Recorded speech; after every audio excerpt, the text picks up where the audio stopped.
রোমাঞ্চকর লড়াই শেষে ডর্টমুন্ডকে নিস্তব্ধ করে জয় তুলে নিল বার্সেলোনা। আক্রমণ পাল্টা আক্রমণে জমে ওঠে match. Barca coach Hansi Flick মাঠে নামে 4-2-3-1 ফরমেশন নিয়ে। অপরদিকে ডর্টমুন্ডের ফরমেশন ছিল 4-3-3। ডর্টমুন্ডের ঘরের মাঠ সিগন্যাল ইদুনা পার্কে শুরু থেকেই ডর্টমুন্ডের গলা চেপে ধরে বার্সা।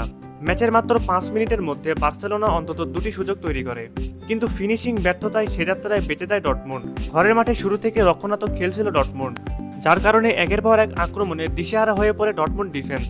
এই ম্যাচে সবার নজরে ছিল লামিন ইয়ামাল ডর্টমুন্ড শিবিরে ভয় ধরাতে দেরি করেননি। ম্যাচের 10 মিনিটে বক্সের বাইরে থেকে দূরপাল্লার শটটি চলে যায় গোল পোস্টের বাইরে দিয়ে। এর কিছুক্ষণ পর 14 মিনিটে লামিন ইয়ামালের দারুণ এক পাসে অল্পের জন্য গোল মিস করেন রাফিনিয়া।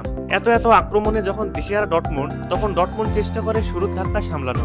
ধীরে ধীরে জবাব দিতে শুরু করে ডর্টমুন্ডও। বার্সার আক্রমণগুলো ছিল বেশ গোছানো, শুধু গোলটাই পাওয়া হচ্ছিল না। তবে ম্যাচ যতই এগিয়েছে বার্সার আধিপত্য কমেছে, পাশাপাশি ডর্টমুন্ডেরও সুযোগ তৈরি হয়েছে কিছু।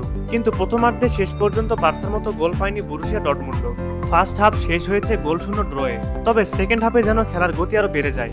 দুই দলই খেলে আক্রমণাত্মক ফুটবল। 50 মিনিটের সময় বার্সার সমর্থকদের হতাশ করে এগিয়ে যায় ডর্টমুন্ড, যদিও অফসাইডের কারণে গোলটি বাতিল হয়ে যায়। তার ঠিক 2 মিনিট পরেই ডানি অলমোর থ্রু পাস ধরে দারুণ ফিনিশিং এর লক্ষ্যভেদ করেন ব্রাজিলিয়ান ফরওয়ার্ড এবং বার্সা ক্যাপ্টেন রাফিনিয়া।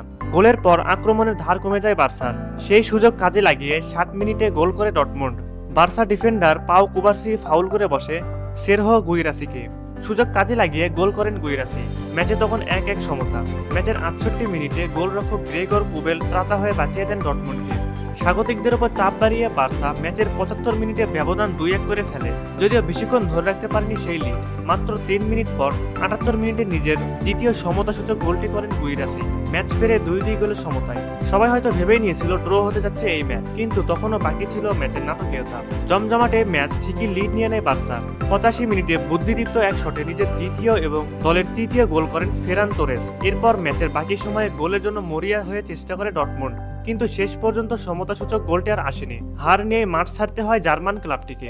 এই জয়ের পর চ্যাম্পিয়ন্স লিগের পয়েন্ট তালিকায় 2 নম্বর স্থানটা সুদৃঢ় করেছে বার্সা। অন্যদিকে এই হারে পয়েন্ট তালিকায় 9 নেমে গেছে বরুসিয়া ডর্টমুন্ড।